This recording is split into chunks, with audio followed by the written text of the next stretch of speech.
Serikali ya Kenya kwa mara nyingine imelazimika kujitetea kwa umma baada ya vurumai kutokea kati ya polisi na waandamanaji jijini Nairobi siku ya Jumanne. Hii ni baada ya polisi jijini humo kuonekana katika picha za video zilizosambaa katika mitandao ya kijamii akimpiga risasi kwa karibu muuza barakoa.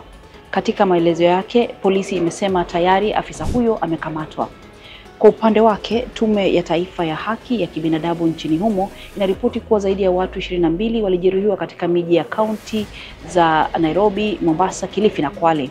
Hata hivyo, wananchi kupitia mitandao ya kijamii wameapa kuendelea na maandamano hayo dhidi ya serikali, huku wakitaka kujua ni nani aliyetuma kikundi cha watu waliojitokeza na virungu kuwashambulia waandamanaji. Watu hao walionekana wakiwa kwenye bodaboda na wengine wakitembea kwa miguu.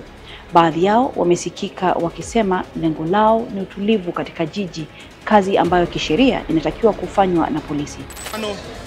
Na leo tumekuja hapa kuweka backup, watu wasiibiwe. Sisi ndo tumesema hii Nairobi ikichomwa, nchi yote imechomwa. Sisi kama raia lazima tu maintain peace and order on Nairobi. Licha ya maswali haya kuibua wasiwasi, halmashauri ya jiji la Nairobi mpaka sasa bado haijatoa ufafanuzi wowote kuhusu kundi hilo.